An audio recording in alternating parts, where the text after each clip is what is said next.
మన కోసం ఎవరూ రారు అని తెలుసుకున్న క్షణమే నీ జీవన పోరాటంలో నువ్వు ఎక్కే మొదటి మెట్టు.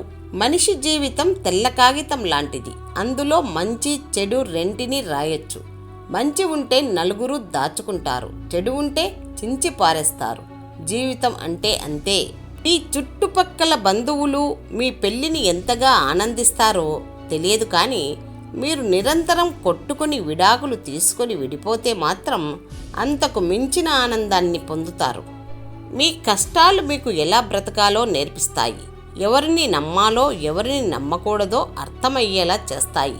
అందుకే కష్టాలు వచ్చినప్పుడు నేర్చుకోవడానికి ప్రయత్నించండి, కానీ పారిపోవడానికి ప్రయత్నించకండి.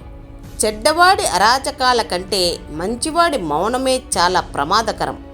కేవలం మంటను చూడడానికి నిప్పును ముట్టిస్తే అది మూర్ఖత్వమే అవుతుంది. జీవితంలో ప్రతిదీ నీవు సాధించలేవు కాబట్టి చేసేవాళ్లకు చప్పట్లు కొట్టాలి, చేయగలిగిన వాళ్ళని ప్రోత్సహించాలి. తనకు తానే గురువై సొంతంగా నేర్చుకునేవాడు సర్వశ్రేష్ఠ జ్ఞానాన్ని పొందగలడు. మనిషిలో లోపాలు ఉన్నట్లయితే ఎలాగైనా సరిచేయవచ్చు, కానీ మనసులో లోపాలు ఉంటే మాత్రం సరిచేయడం అసాధ్యం. కాలానికి జాలి దయ అనేది లేదు.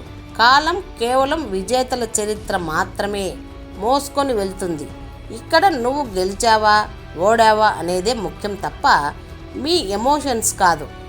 చుట్టూ ఉండే నీరు ఓడను ముంచివేయలేదు. ఆ నీరు లోపలికి చేరితేనే ప్రమాదం. చుట్టుముట్టే సమస్యలు మనిషిని కృంగదీయలేవు. వాటిని మనసులోకి తీసుకుంటేనే ప్రమాదం. ఇతరుల్లో చెడుని చూడడం సాధారణ మనుషుల వ్యక్తిత్వం. చెడులో కూడా మంచిని వెతకడం గొప్ప మనుషుల వ్యక్తిత్వం. కాకి ఎవరి ధనము దోచుకోదు, అయినా అది అంటే ఎవరికీ ఇష్టం ఉండదు. కోకిల ఎవరికీ ధనం ఇవ్వదు, అయినా అది అందరికీ ఇష్టం. అందుకే తీయగా మాట్లాడితే అందరికీ నచ్చుతాం. మన ముందు ఏముంది, మన ప్రక్కన ఏముంది అన్నది విషయం కాదు. అసలు మనలో ఏముంది అన్నదే అసలైన విషయం. ధనం పెరిగే కొద్దీ నీలో గుణం పెరగాలి, కానీ అహం పెరిగితే నీ వినాశనం తప్పదు. ఆలోచనలు ఆయుధాల్లాంటివి. మంచివైతే జీవితాన్ని పైకి తీసుకెళ్తాయి, చెడ్డవైతే ఎంత ఎత్తులో ఉన్నా కింద పడేస్తాయి. ఈ ప్రపంచంలో చేదుగా, కోపంగా, చిరాకుగా, నిష్ఠూరంగా అనిపించేవి మంచి మాటలే. నీ వెనుకున్న జీవితం కంటే నీ ముందున్న జీవితం అత్యంత విలువైనది. సులభంగా ఉన్న పనులు చేస్తే మీ జీవితం కష్టంగా ఉంటుంది, కానీ కష్టంగా ఉన్న పనులు చేస్తే మీ జీవితం సులభంగా ఉంటుంది. పోరాటంలోనైనా మృత్యువులోనైనా మీ శక్తినే నమ్ముకోండి. ప్రపంచంలో పాపం అనేది ఉంటే అది మీ బలహీనత మాత్రమే.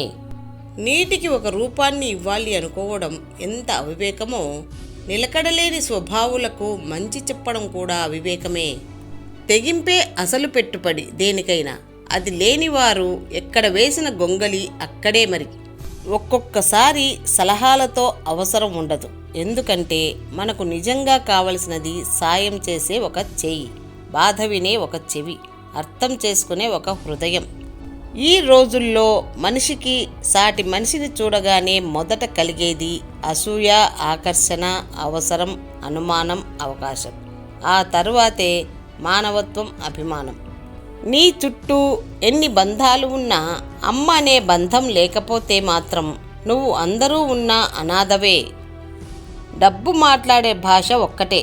ఇవాళ నువ్వు నన్ను పొదుపు చేస్తే రేపు నిన్ను కాపాడతాను అని.